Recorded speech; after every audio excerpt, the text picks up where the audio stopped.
What's up? Welcome into today's episode of Pushing the Pile, brought to you by FanDuel Sportsbook. Make every moment more. I, of course, am Kyle Long, joined today by Kyle Long. My culture is not your costume.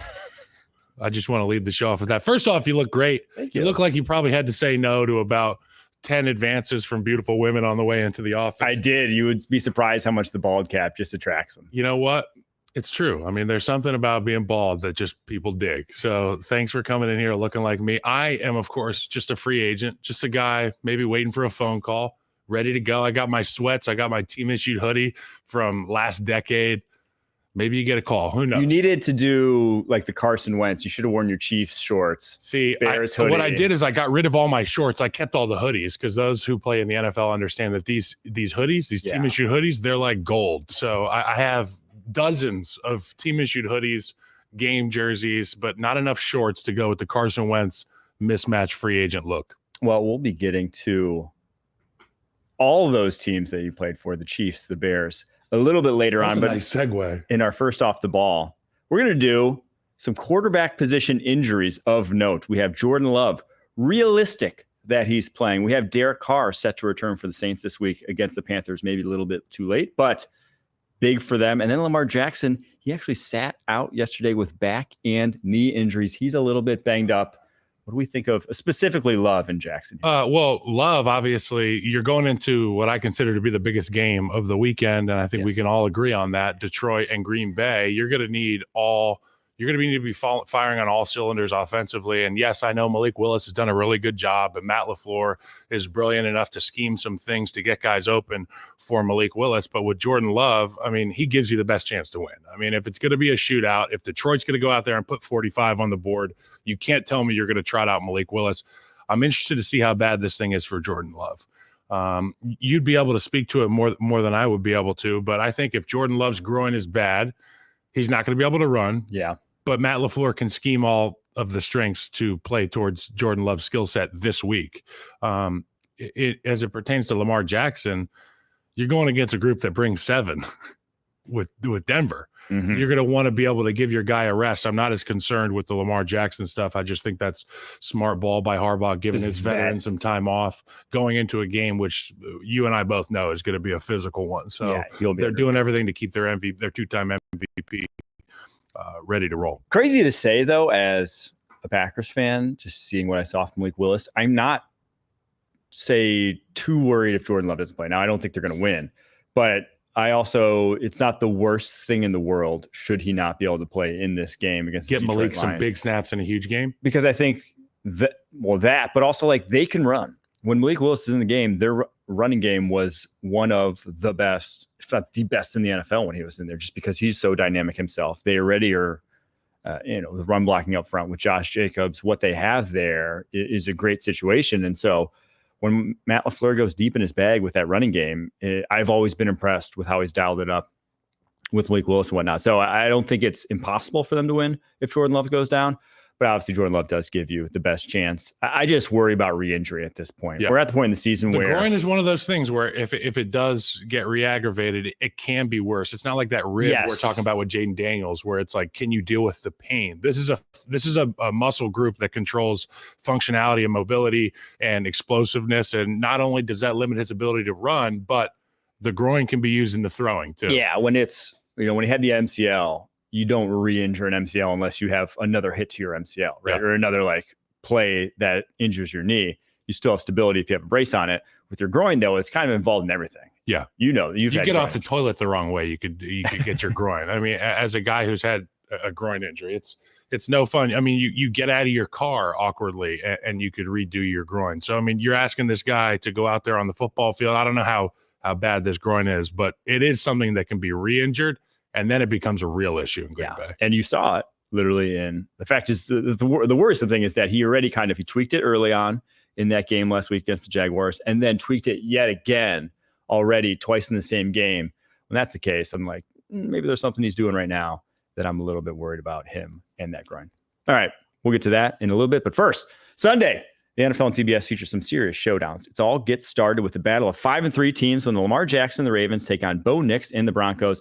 Now that is a CBS Sports Sunday. We'll get you set for kickoff beginning at noon Eastern with the NFL Today Sunday on CBS and streaming on Paramount Plus. I do love, side note, we'll get to break here in a second, but I do love when Jim Nantz has to read this exact same promo too. I'm always like, I read that. You and Jim Nantz get the same notes every week. All right, we're going to go to break. After that, going to get to our slate. Hello, friends. Sunday, red hot QBs take center stage. A showdown in the dog pound. And the stars are set to light up the late afternoon. Now that's a CBS Sports Sunday.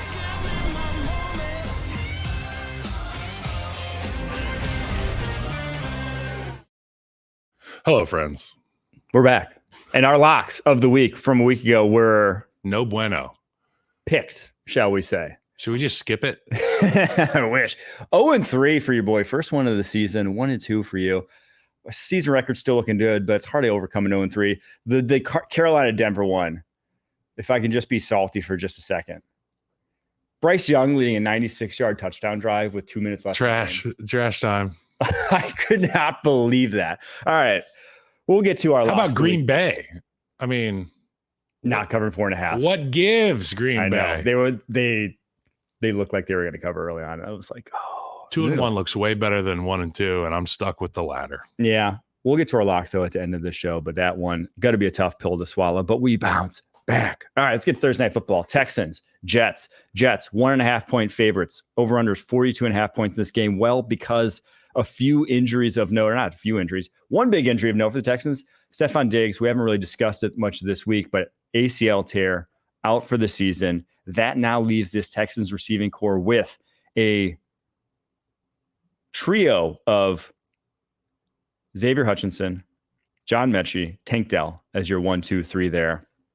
Very surprised. Now, maybe the Diggs injury news came down a little bit too late to get involved, but if anyone should have been in the Deontay Johnson sweepstakes, it was the Houston Texans. Yeah, I mean, this is a group that has a quarterback that it's not a win with, it's a win because of quarterback. And you put these receivers in, and then you just get icing on top. CJ Stroud, obviously his production went down when Nico Collins came out. Stephon Diggs was asked to step up. Now he's out with a non-contact ACL. You hate to see that. And for CJ Stroud and Bobby Slowick, they're going to have to start being creative. I mean, we know that Joe Mixon is a real threat for this football team. He's averaging nearly 5 yards a carry for this group.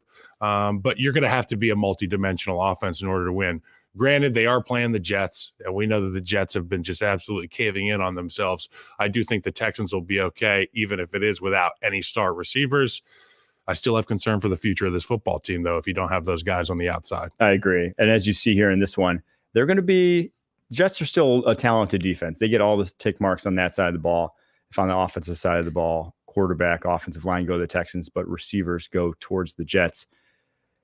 The tough thing, though, and I love this point that Leger has kept making about the New York Jets, is that when you lost Robert Saleh, and it's like this early on in the season, and when the defensive side of the ball loved him and like bought in, and there was no dissent on that side, there was no talk of him losing the locker room or whatever on that side. And then you have Jeff Ulbrich have to bump up his responsibility. So he goes from being in the weeds every single week, Sunday when the game ends through Tuesday, game planning for the defensive side of football. He doesn't have that anymore. And so now like this kind of cascade effect of losing brain power, losing leadership, and losing those voices in guys' ears on every single level, I think, and I not only think, I've seen it lead to their worst results of the season the past 2 weeks. 37 points against the Pittsburgh Steelers the week after he is fired. Their highest output to any team they face this year. And then 25 to the New England Patriots. Are you kidding me?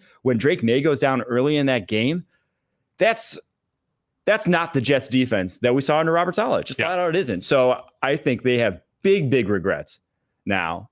And why I think that, again, I'll go back to my take. It wasn't performance related why they fired Robert Saleh. I think it was internally something related. So I've said this a few times as well, and I love the point that Leger makes, and he's really tight with that Jets team and franchise because he played there. But as an offensive lineman,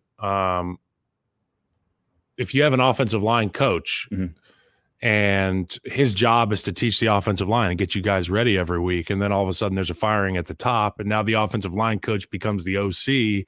He's going to be spending less time on task with the offensive line. So the thing that he has made his living doing, which is making that offensive line the best, now he, like you said, the brain power goes from there to the whole offense or the whole team in Ulbricht's situation. So you're taking his attention from that. And the one thing you can count on with the Jets has been that defense historically the last few years.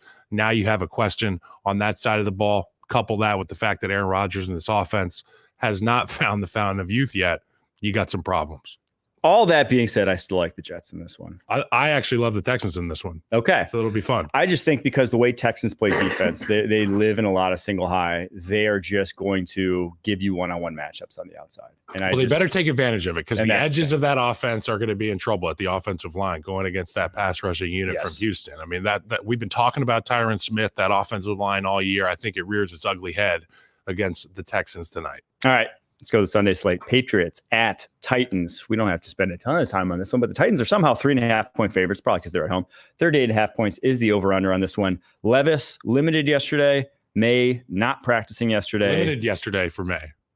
Oh, was it limited? I believe he was limited. He was out there in practice. It still gives him an opportunity to clear that concussion protocol by the end of the week. Protocol. So TBD on the quarterback position, but man, if you got any inside info on May getting the start, I love the Patriots in this one. I just think they can move the ball now. If Drake May starts, I pick the Patriots. If Jacoby Brissett starts, I pick the Titans, whoever they trot out there. Now, again, not a lot of reasons to love the Patriots outside of the quarterback position. I don't think I gave the secondary the Titans. I think I messed that one up. That one should have been to the New England Patriots. Yep. That's on me. They had the better secondary in this one, but both good secondaries. Somehow, I think this is one of the few teams in the NFL that the Titans are going to have the offensive line advantage over. They're not great in that regard, but I do love what I've seen from J.C. Latham as a rookie. I think he's going to be a good one on the left side. But this Titans team, they were kind of both in disarray. But there's the Titans with Mason Rudolph right now. They're just not that exciting. It's just tough if you're a Titans fan because there's no one you're even like looking forward to.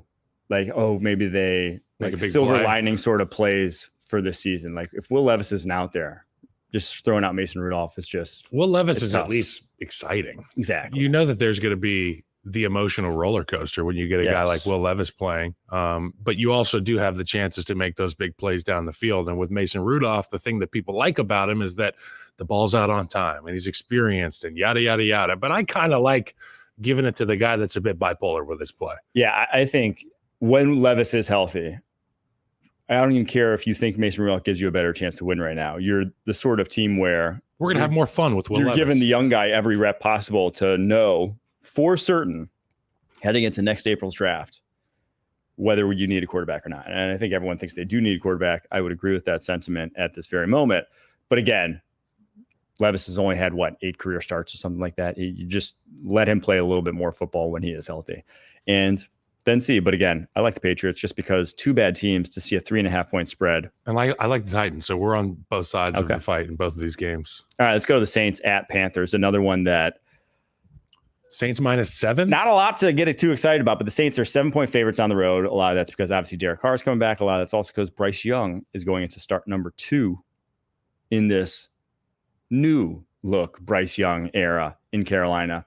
43.5 points is the over-under in that one. Saints have a lot of tick marks. Again, this Panthers roster just stinks outside of their offensive line. There's not a lot of teams that they're going to be favored against, and I'm glad that they won their one game already because I'm not sure they'll get another one this season. You know, if it wasn't for Derek Carr coming back, I would be picking the Panthers at home. No way. +7.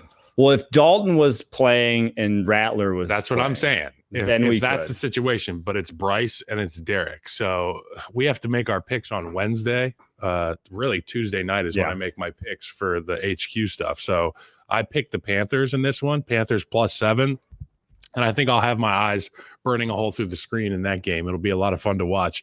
Derek Carr coming off that oblique. We'll be interested to see if he looks healthy, if he re-aggravates it. Obviously, that's another one of those things like that groin that can be re-aggravated really quick. We talked in depth about the importance of that oblique, but the Saints have to get started. They got to get a win.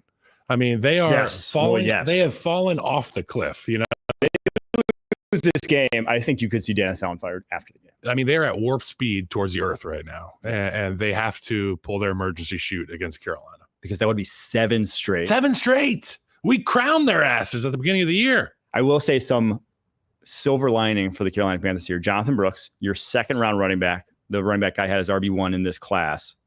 Full participant on Wednesday. He obviously tore his ACL towards the end of last season. You knew it when they drafted him that he wasn't going to be playing early on in the season, but he was full participant on Wednesday. So maybe we get to see him this weekend. I don't think it's moving the needle that much, but he's awesome. He's a smooth runner. Very excited to see him in the NFL. But the Panthers this year, they've been outscored by an average of 18.4 points per game. That's one of the 5 worst figures since the modern era when the AFL and NFL merged in 1970. That's not good. That's not good. That's not good at all. So, yeah, I actually like the Saints to cover, and I like the under.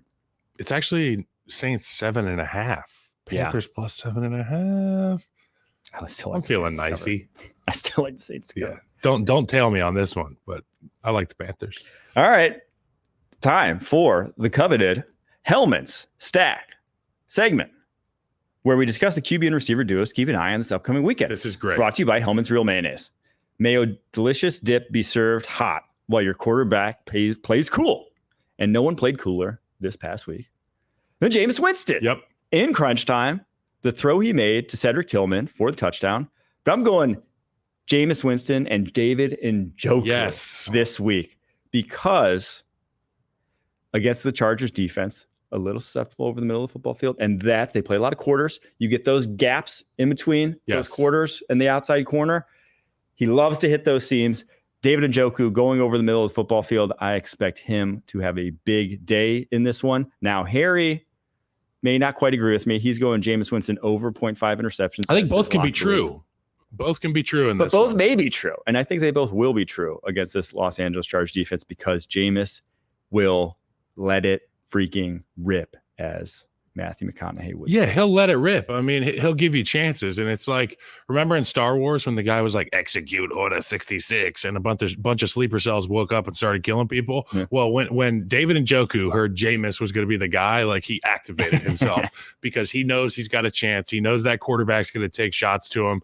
And honestly, we don't give enough credit to David Njoku for being a legitimate threat at the tight end position. He is a mountain of a man. He's a huge target. He's got soft hands, and he's athletic enough to be able to maneuver in and out of those zones. I like David Njoku and Jameis Winston having a good connection. I also really love Harry's Jameis Winston over half an interception. In 99 career games, Jameis Winston has thrown 99 interceptions. He's going to join the 100 club this week. I still think he does all right, but give me the Chargers in this one. I love Jim Harbaugh. I love this offense. I love the way that they've schemed this thing up. They've got ass kickers on the offensive line, but they've also got a real ass kicker at the quarterback position. What we saw from Bradley Bozeman last week speaks volumes about the culture in this locker room. We knew it was going to be a tough football team, but to see this team respond the way they have with Herbert getting healthy and some guys stepping up at the receiver position, Jesse Minter's defense has been good, fun to watch. I think they take the ball away from Jameis, and I think the offense rolls. Give me the Chargers in this one. I got the Browns. We are on opposite sides on every single home dogs. Now their run defense is not as good as their pass defense, and the Chargers, if we know anything, they will run till the cows come home. But the Browns know this. They are going to load up on the run this game. No Jeremiah Owusu-Koramoah likely with that concussion he suffered last week. But I'm not sure it matters. I think their D-line still can create enough havoc to shut down enough run plays. They're going to have to shut it down 60 times. This has been the Hellman's Stacks segment, brought to you by Hellman's Real Mayonnaise. Just like these QB and wide receiver duos, tailgate snacking and Hellman's Mayonnaise make the perfect combo, bringing out the rich and creamy taste to all your game day dishes. So give it a try, and may your game day be delicious with Hellman's Real Mayonnaise. Shop at your local Walmart, Kroger, or grocery store, and add some extra deliciousness to your game day dishes this football season. I've actually been eating mayo more this football season. I'm not even sure why. Mayo's in everything delicious. If anybody ever tells you they don't like mayonnaise, you maybe just say you don't like delicious things. Yeah, it's just like you throw it on something and it just is better. So mayonnaise isn't like it's just fat. Mayonnaise isn't a playbook. Mayonnaise, Hellman's mayonnaise for that matter, is like a motion, some motion pre-snap in the offense. It just makes everything a little bit better. Yeah. You know what I'm saying? And if you get it going the right way, you can really hit a home run. I'm a mayo guy now. All right. Mayo mayonnaise be delicious. Was that I'm good? still not going to put it. I'm still not going to put it in my coffee though. Have you ever put it in your coffee? No, I think one time I put Carrie's Irish Gold butter and coffee in my coffee, and I was like, this isn't bad. Butter and coffee, I will swear by. Not cold brew, because it doesn't. Sometimes I'll just eat a little just butter out of that gold wrapper. But butter and hot coffee. Salty, that yellow Irish butter. It's got to be the more yellow, the salty butter.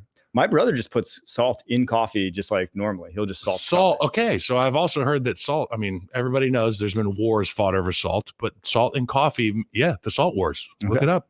The salt wars. They don't just name them the salt wars if they're fighting about cinnamon. Okay. They're fighting over salt because it makes everything taste better. And if you put a little bit, just a pinch, a dash of salt, either in your beans prior to making the coffee or in your coffee after you brew it, you'll be amazed at how it elevates the notes. Ooh, you a big coffee guy? I'm a big TikTok guy. Okay. I had to quit TikTok. Sometimes I get into the coffee realm. Yeah. No, I follow this little gal with glasses. You know what I'm talking about? A little gal. She's I feel like that's most TikTok. Glasses, short hair, but she's a coffee nut. And she teaches me some of this stuff. There you go. All right, let's get to the Broncos at Ravens. Ravens 9.5-point favorites, surprisingly, to me at least, in this one. 45.5 is the over-under. It's a big number. We had Nate Wiggins, Marlon Humphrey, both limited participants. Obviously, they didn't play last week. That was a big reason for their pass defense woes. They'll need them back this week. Maybe not against this Denver Broncos passing attack. But Bo Nix, he's on a tear. We've been talking about it. This is a matchup between the number one offense in terms of yards per play in the NFL, Ravens at 7.1, and the number one defense in yards per play in the NFL, the Broncos at 4.4. So, unstoppable force meets immovable object. We shall see who comes out on top. But in the tail of the tape, the Ravens, obviously, no surprise here, get the offensive tick marks. Broncos defensive line, secondary. Ravens goes linebacker with Trent Simpson's actually not playing as bad this year as he did early on the season. He's gotten better every single week from what I've seen. So they're still good there. But yeah, the secondary is the big thing for the Ravens with the way Bo Nix has been playing of late. I think they keep it close to 9.5 points. I just do. And I think they're uniquely qualified to track down Lamar Jackson because they have guys in Nick Bonito who ran like a 4.51 coming out. Baron Browning, who was a 4.5 guy coming out. Their edge rushers are lightning quick. And that's what you need, basically. We saw the Bengals most notably this season when he just could walk around the pocket all day long because no one could find him. Yeah. This Broncos defensive line has real deal athletes that can track Lamar Jackson down in space. He's not going to have all day to throw against these blitz packages. Yeah, they're going to have to play really, really efficiently on defense. As you just alluded to, you cannot allow Lamar to extend plays and be able to move the chains on third down. When you get in those situations where it's stop them and then they punt, you got to stop them. And for the offensive side of the ball, I think Sean Payton's going to do a really good job of hammering home to the things we talk about every week about Bo Nix, limiting turnovers. We can't have any turnovers in this game. Mm-hmm. We cannot give this high-powered, high-flying offense an extra possession, an extra opportunity, because that could lead to a Derrick Henry monumental run. And then, as you know, that's a massive momentum shift. So for Bo Nix, go out there, throw no picks. That's actually what I'm in on for my lock this week. Bo Nix, no picks. I'm also in on that running back, Williams, Javonte. Yeah, he's gonna go over in receiving yards. Okay. Oh, I think part of this whole taking care of the football thing is check down city for Bo Nix. Force that Ravens group to tackle on the edges with the running back. I also really like the first half. They're going to run the football. They're really going to put a test to that top 3 rushing defense because they're going to have to respect the line of scrimmage, and then maybe it opens some stuff up for Bo Nix down the field later in this game. I think the Broncos are a live dog. I'm just going to say it in this game. I think they are. They have a chance to win this outright. Now, yes. I'm not going to, if I gun to my head, do I think they're going to win outright? They will cover. But I like them a lot to cover as a 9.5 point dog. I just think their defense is good enough. And the way they've been playing offensively lately, they'll at least keep it tight. They'll cover. Sean Payton's a great coach. I know Harbaugh is too, and they've got all these damn players in Baltimore. But I think what you have in Denver is the team. They've started to believe in one another. They play hard. They play a brand of football that, in reality, is a lot like that Ravens brand. You know what I'm saying? They want to play hard-nosed football at the line of scrimmage, takeaways on the back end, although Baltimore hasn't been taking the ball away very much. Yeah, but and they have the corners to slow down those guys on the outside. Yep. So, yeah, give me the Broncos cover. All right, Raiders Broncos cover. Yeah, not straight up. Raiders at Bengals. Bengals 7.5 point favorites T. Higgins with that quad injury did not practice yesterday. Orlando Brown Jr. with the knee injury considered day-to-day, but did not practice in full yesterday. So those two don't go. I really don't like the Bengals 7.5. I think it's too much. Yeah. Those two go. I do like the Bengals. It's going to come down to a field goal. This game will come down. Oh, you like it tight. This game will come down to a field goal. I do not have the Bengals covering. What's the number for the Bengals? 7 points. Bengals aren't going to cover. That offensive line is going to have some struggles with this Raiders front. And I think about that right tackle position. That's where I'm going to have my eyes on. Obviously, with Orlando Brown limited, it sucks. But at the end of the day, where's Max Crosby going to be? He's going to be on the right side of the field. So that's where I will say this. Looking. A day-to-day knee injury for an offensive lineman, I feel a lot better if that offensive lineman's 310 than if he's 370. Yes. Like a day-to-day knee injury for a guy like Orlando Brown is just more impact. Like that's the injury risk. You put a lot more pressure on your joints when you are that size. So I do think is it right or left knee? I'm not sure. Well, when I find out, which is in the next 20 seconds, I will give you my take. But I'll just say, I think if you really, from that line of reasoning, you really want to buy in. I agree that if he doesn't go, you are struggling at tackle against a good front with Tyree Wilson playing probably the best ball. Probably the best ball we've seen from him in the NFL. Now, it's still not a great ball, but at least he could beat a backup tackle fairly consistently if he's left on an island. And okay, I've got to take. It's Orlando's right knee.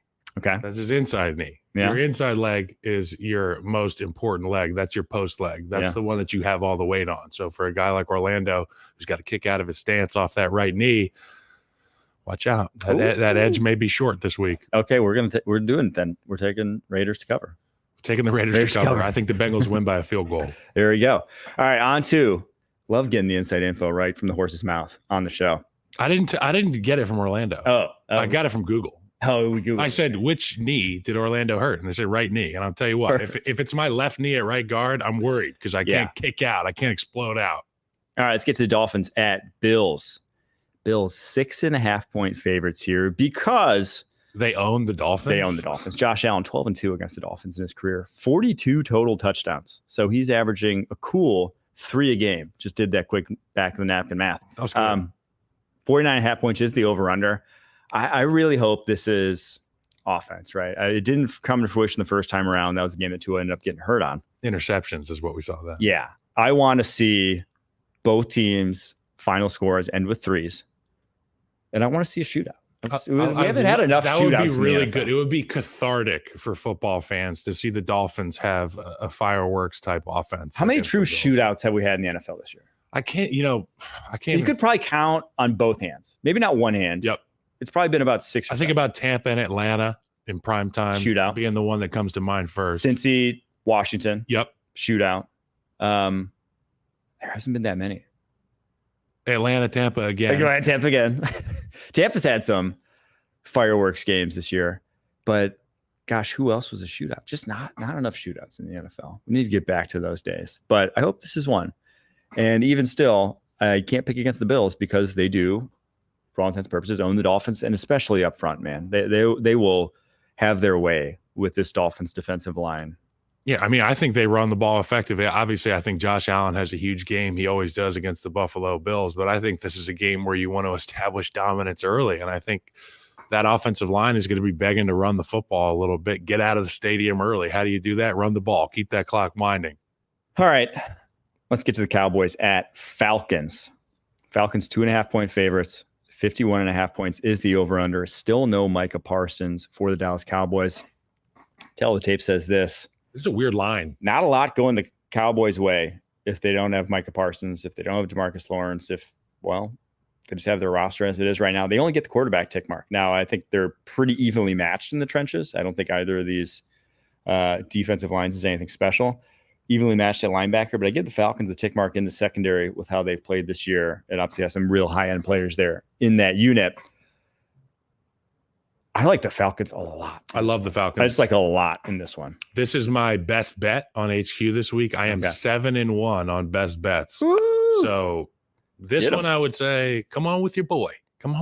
Falcons, they're going to cover. Just because we've talked about just the Cowboys don't have they don't have the players to defend the run. And they don't have run defenders. They don't have guys who can do that at a high level. And when you don't, you got to either add more to those places, or you're just going to get run on 24/7. And the Falcons, we know that offensive line can run block. We know they can. They got two guys who can carry the football.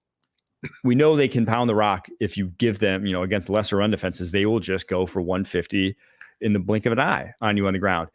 So if they add more resources, if they really have to sell out, I don't love the matchups of their corners one-on-one or just whatever it is in this play action over the top game that we've seen of late with the Atlanta Falcons, to where I just don't think the matchups favor the Cowboys. Yeah, and I think the line is even kind of sketchy here. It's 2.5 points. I think it should be Atlanta 5.5, bare minimum. I mean, you're at home, you're against this group, the Dallas Cowboys. They can't stop the run. You said it. Falcons can run the football. They use it to set up their play action game.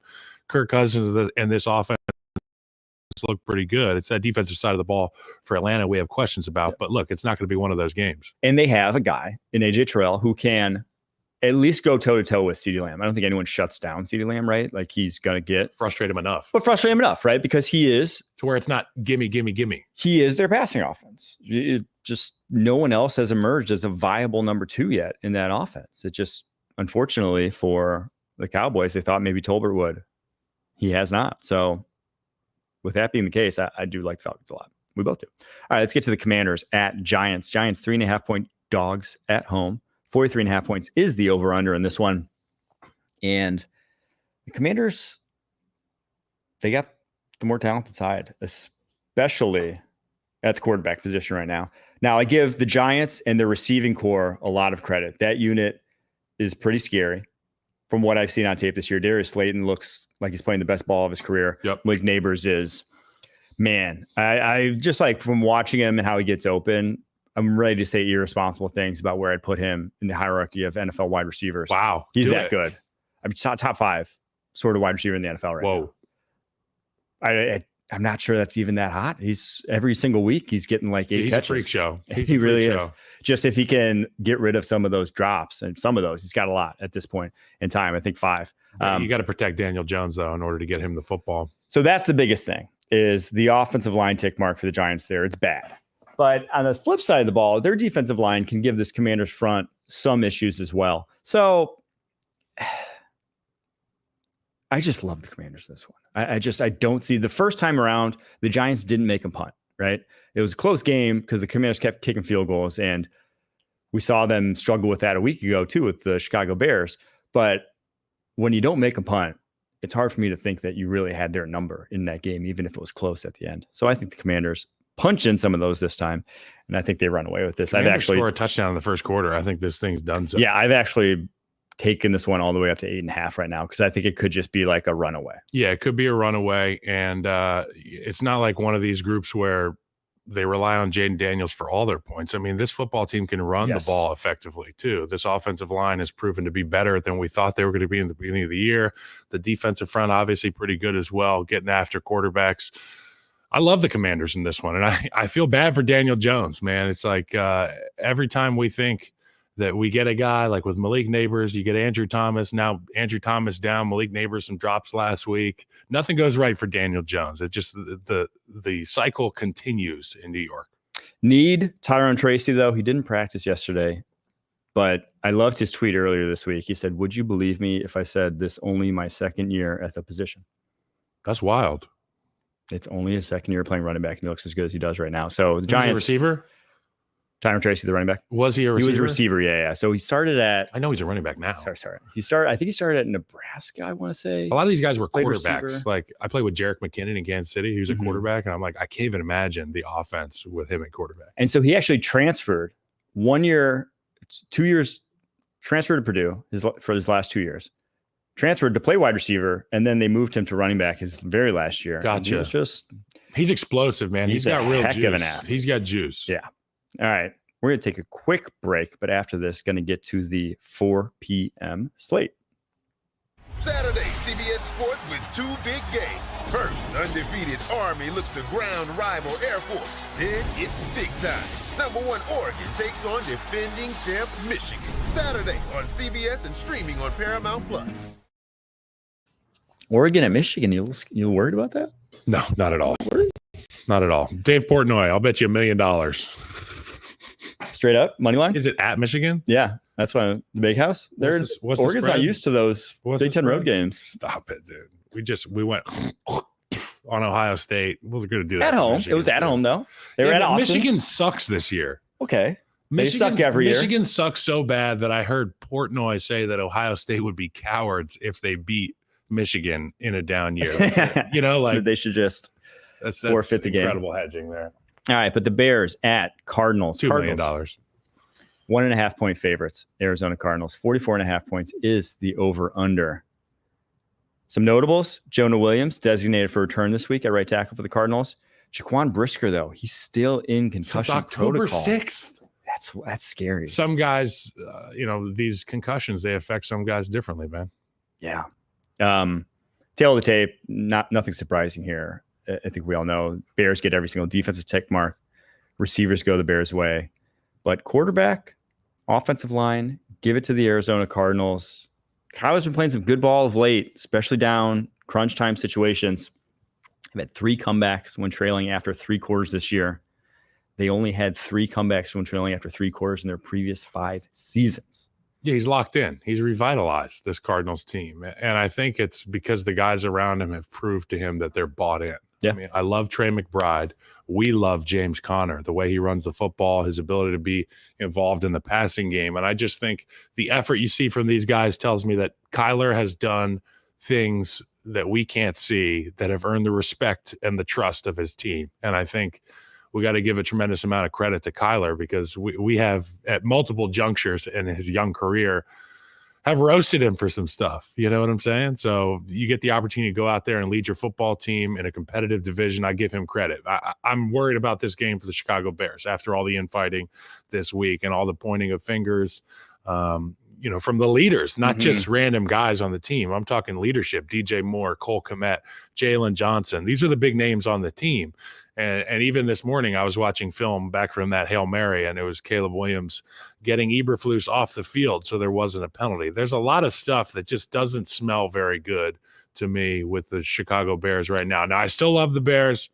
I'm still a huge Bears fan. We're both wearing Bears stuff. You're me, for Christ's sake, today. Yeah, I love the Bears. But I'm worried about this one. The Arizona Cardinals are a bit of a house, and I think you could see the Bears go and drop this one on the road. It's going to be a close game, hard fought. Defense will play really well. But something tells me Kyler Murray's going to make some plays in this game that are going to be too much to handle for the Bears. Really? I do. I love the Bears in this one. Now, if it weren't for I'm going off gut feeling. And my gut still hurts from the Hail Mary. The mental state of the Bears locker room. They need some vitamin D. I would love them even more. But they're just the issues where, when we've talked about Caleb and when he's like at his best, it's when he just doesn't feel the pass rush, right? Fourth quarter is his best. When he throughout the entire game, it's not a consistent issue for him to deal with. The Cardinals pass rush is not going to be a consistent issue for him to deal with. They've got an issue at left tackle. Chicago Bears, yes. In fact, they're for Kieran Amegaji. Thank you. Chicago native. Got some stuff that he did on tape last week that leads me to believe he's going to be a good player in this league. Heck of an athlete. But there are certain times where he's going right and they're supposed to go left, and in protection, he's going down on the 3 and there's a 5. There's some stuff that happened to me as a young player. I remember being in Philadelphia. I blocked down on a 3 or I blocked down on a 2 technique when there was a 4-eye outside of me. I got my quarterback killed. The stuff moves so fast early in your career. Hopefully he got that experience last week to be able to help him in the desert. But I'll tell you what, it's hard. And when you got a guy who is second guessing assignment at the offensive line, I got some concerns. I still love the Bears in this one. I love the Bears, not necessarily in this one. Caleb Williams, only the second quarterback drafted number 1 overall. They have a winning record through 7 games. Could you guess who the first one is? Probably not. Blake Bortles. Not drafted number 1. Semi-recently. When was Blake Bortles drafted? I'll give you this hint. He played for the Indianapolis Colts. Andrew Luck. There you go. That's it. That was easy. Bortles was, I think, 3 overall in It's crazy. 20. Now he's ripping cigs 14 and working maybe? construction. He made What a some legend. Cheddar. He made some cheddar over the course of his career. Let's get to the Jaguars at Eagles. Eagles 7.5 point favorites. 45.5 points is the over and under in this one. Jaguars sit at 2-6. That's exactly where they sat in 2022 before they went on a run and made the playoffs. And in fact, they scored the exact amount of points through 8 games that year that they have this year. Will history repeat itself? Hell no. This team is in dire straits right now, but they held tight to the Packers at home. But a Packers team last week that is a good team. On the road this week, though, and the Eagles 3-0 post their bye week. No turnovers from Jalen Hurts over that span. They've kind of cobbled things together, specifically, though, on the defense side of the ball. Last week, they did it offensively, but that was the first time we've really seen that defensively since the bye, though. 12 points per game against. They've really figured things out there. A lot of that may have been because those 2 rookies in the secondary played some damn good ball. They're balling, and they've bought into Vic Fangio. Yeah. Vic Fangio is one of these guys where if you don't know him, if you don't have any prior experience with him, and you show up the first day of practice and he tells you something, he may have the right message, but you may hear it a different way because of how he says it. And I think some of these young guys probably took him a little bit of time to figure out how to receive coaching from Vic Fangio, who's a fantastic guy and an incredible defensive coach with a storied history, long history of successful defenses. These guys bought in, and they're starting to learn that if you can pay attention to the details in this Vic Fangio defense, some really good things happen. I think the story of the Eagles is Kellen Moore's willingness to kind of take the football out of Jalen's hands a little bit and spread it around, make sure that Jalen's not overloaded. I think if this team throws the football 20 times a game, 18 to 22 times a game, they're going to be in a really good spot. They've got the right guys on the outside to make the most of those opportunities. And they've got a guy by the name of Saquon Barkley who does it at a rate that's just not around very often in the NFL. So I think Kellen Moore has found a way to quell those woes that they had offensively. And I think it starts with not asking Jalen Hurts to do too much. And that being said, you gave the check mark to Trevor Lawrence. I think this version of Jalen Hurts with not being asked as much with those cast of characters on the outside, that's where I'm going to give the check mark to. Well, yeah, the cast of characters is the big thing here because no Christian Kirk now, broken clavicle. He goes to IR. So it's BTJ and nobody at the receiver position for the Jacksonville Jaguars at this point. So going to be difficult sledding for Trevor, but I like them to cover 7.5. I like them to cover 7.5. That's too many points with the way the Eagles offense roll. I think the Eagles roll. Okay. Now let's get to the Rams. Cover. Rams at Seahawks. Seahawks dogs at home, 1.5 points. 48.5 points is the over-under. And it's because those 3 tick marks you see at the top there, head coach, quarterback, receivers, all going the Rams' way. Because right now, with those 3, they can put some freaking points on the scoreboard. As we saw a week ago against the Minnesota Vikings. And they've had the longer rest here, having played on Thursday Night Football, getting that little extended week. Mini bye.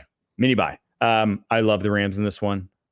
I think they get Joseph Noteboom back this week.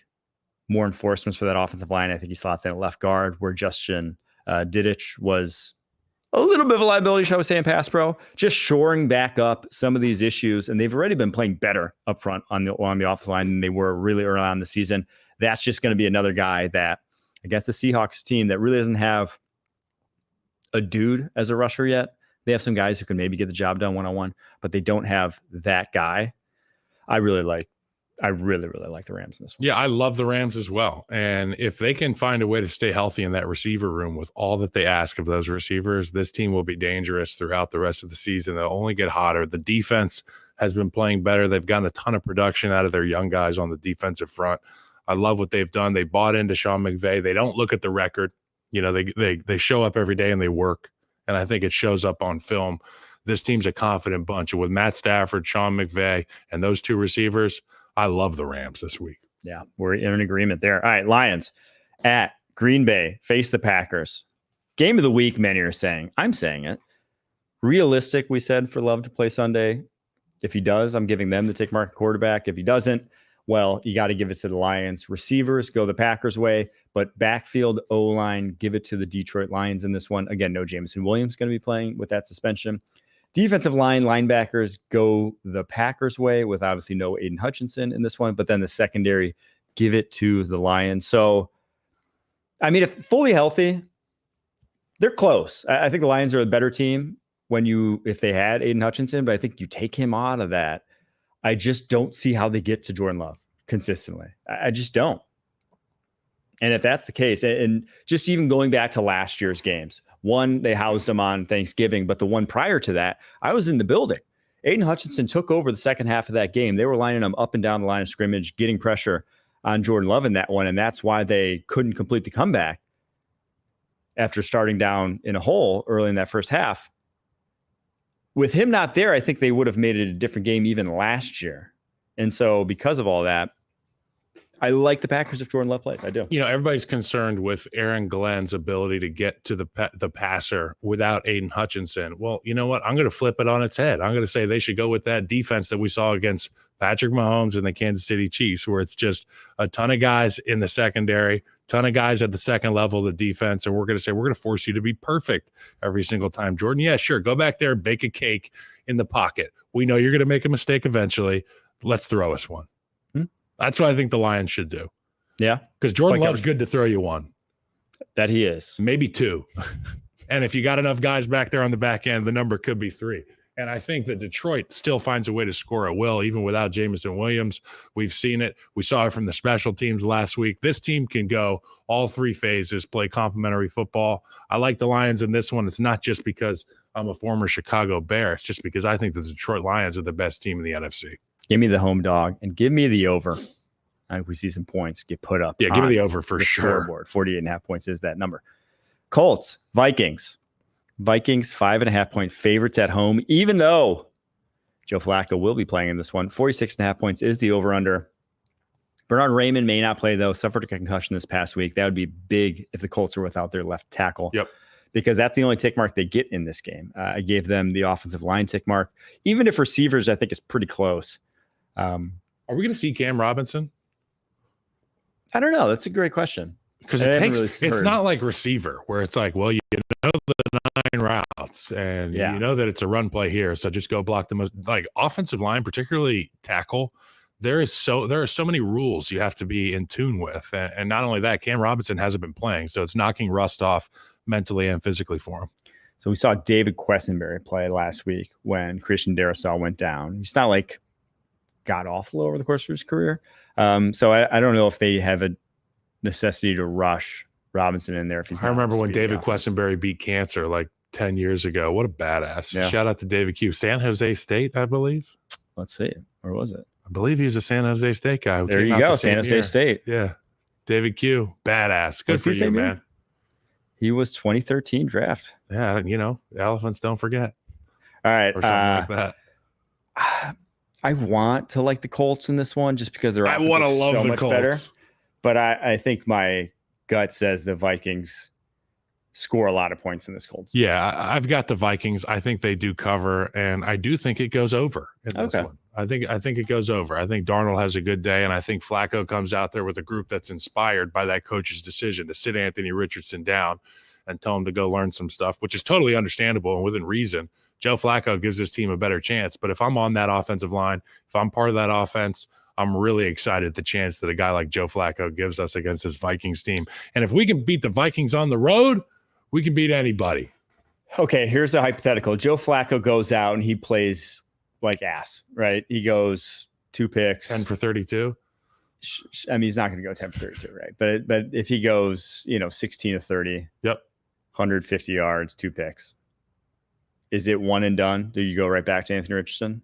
He learned his lesson. Yeah, I think we're on the triple option next week too. I think that's what we're going to do. We're going to hire a coach from the Georgia Tech heyday of whatever offense they ran before Calvin Johnson came, and then we're just going to run that offense. That coach that Paul Johnson? Yeah, I would love to see. I mean, I do think they are lacking creatively with what they've done with Andrews. Like I said, I'm begging them just to run a rollout with them. And I get that you're trying to develop as a passer, and that's where he needs the reps. But you do that in practice. But you get more confidence when you're getting your skill set play, when you're making plays. and then you'll be more confident from the pocket. But when you're just playing from the pocket all day and you're missing throws left and right, that's when the quicksand effect starts to take in. That's when you continue to miss throws. But when you get like layups in your repertoire, when you're rolling out and you see Josh Downs wide open by 10 yards, you're probably going to be more accurate the next throw because you're pumped. You're confident. Yeah, you know, like I can momentum. do this. You get the ball rolling. You know, you can get the quick ones going, but it's the ones where you get outside the pocket. That's where you feel safe. Not only that, your offensive line's protected because you can take a real heavy run cell, get on these defensive linemen. It's hard for them to retrace and rush the passer. But I do think, again, with what I thought was going on with Anthony Richardson, and it's not purely on field why they benched him.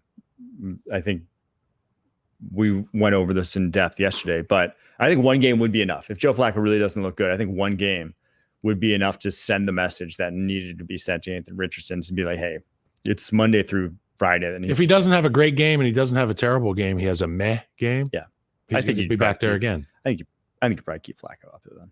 All right, let's get to Monday Night Football. Bucks at Chiefs. Chiefs. It's going to be great. 8.5-point favorites. 45.5 points is the over-under in this one. It's a big number. The Bucs secondary a little decimated, probably going to be without Tyke Smith and Jamel Dean yet again. Levante David may be out in this one. Also, that's like, there's your defense. There's the Kelsey effect here. However, important to note that the last three teams who were 7-0 or better that played on Monday Night Football, the 2019 49ers, the 2020 Steelers, and the 2022 Eagles, all lost. How many of those teams were back-to-back Super Bowl champions? All of them, if I recall correctly. Back-to-back. That's interesting. Oh, wait, no, I'm recalling incorrectly. Those stats like that are easily my least favorite stats. Yes. Stats that have zero predictive. I mean, it's a fun. It is fun to have a list of teams. You read them out. But if anyone's like, oh, that's going to sway me, it's like, dude. What do you need to see from the Kansas City Chiefs to strengthen your view about them being the best team in the league? Because I need to see their offense put up like 35. That's what I need to see. Because when have they come out and their offense has been like rolling? Yes. Like, oh shoot, what do we do here? But they've had a flat tire at a different location on their car every single week. Well, that's the thing. It's like there's no one coming, no AAA for Rasheed Rice. Brown, right? they say, is down the road somewhere with a gas can walking down the road. You know what I'm saying? They got Isaiah Pacheco, who's still duct taping his leg together. He could be out there eventually, but right now with the group they have, if they are able to go out there and show that they do have an effective offense, an explosive offense, I want to see Hopkins involved early. I got to see him engaged in the game plan. In your first 15, I need to see a couple short, quick throws to DeAndre Hopkins, get him involved. And why I need to see the Chiefs do is because what did the Falcons just do to this Bucs defense last week? Yeah. Right? The Falcons just dismantled them. It was a dominant performance that just against a defense that, again, is decimated. And so you're when at that's home the case, it's Kansas City. In a big stage, they should put up 20 plus in the first half, 30 plus in the game. Then I can say, okay, I'm scared. They are who we thought they were. That no one's going to be able to touch them this season. But until they do that, I will just be thinking that they are one bounce away from 3 losses. Yeah. So, I mean, there's not a lot of reasons to like the Bucs. Give me the Chiefs in this one. Give me the cover and give me the over. I like the over as well. I'm not sure if I love a cover just because the Bucs can backdoor a score. You saw them throwing Chris Godwin out there with like 30 seconds left. They're going to try out there this week. I know, but like they're going to be down 14, trying to put one home with like a minute left. Maybe they get one in. So, yeah, I kind of like the Bucs to cover actually. So there you have it. We went a lot. Went a lot of different ways there in that slate. We did. What is your locks of the week here this week? My locks of the week are that number one, Sean Payton has a really stern talking to Bo Nix about extra possessions against the Baltimore Ravens, and that Bo Nix goes out there and does not throw an interception. In addition to that, I've got the Detroit Lions handling business against the Green Bay Packers -3.5 for the Detroit Lions. And you know what? The Detroit Lions, they were the only pick with a green check mark next to them last week. So I'm going to roll on with Detroit. And my third one, Josh Allen over 1.5 passing touchdowns. I just think he owns these guys. It's got to be a gimme. That Detroit number is just disrespectful that you could do that, because I went the complete opposite end of that one. Give me the Packers. Lock it. 3.5. Other side of the ball. That's the first time we've done opposing locks. I like that. Give me the over in Raiders Bengals, 46.5 points, and give me the over in Commanders Giants. And we got Harry going with the Jameis Winston over half an interception. I think it's a real sharp play there, Harry. I want to know where you can find that line and what the odds are for it, because I think that one's going to be juiced. I think one might be a little juiced to the over in that one. Well, all right. Hopefully we do better this week. Yeah. Well, I can't do worse. So you're right. Although I had some other ones that ended up breaking even on my other stuff, but I don't know how I do so good in the HQ against the spread picks. And then Harry's like, give me 3 picks. And the ones that I actually tailor are terrible. Makes no sense. All right. We'll be back on Monday going through and recapping all the games that were for over the weekend. Until next time, keep pushing. Enjoy Halloween.